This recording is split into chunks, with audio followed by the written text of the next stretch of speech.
ရက်သမားတွေအားလုံးရှင်းတယ်နော်မိမဦးစီးတဲ့ရက်ဆိုင်ဆိုပြီးအထိမ်မဲ့နဲ့စော်ကားဖို့တော့မစင်စားဘူးမိမဦးတော့လှည့်ကြည့်ကြောက်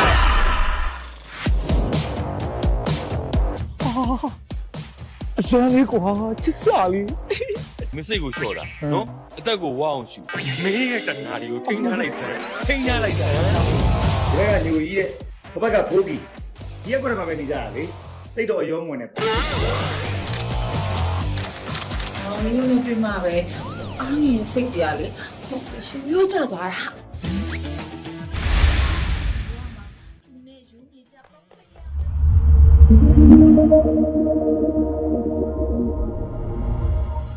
Deviant think different.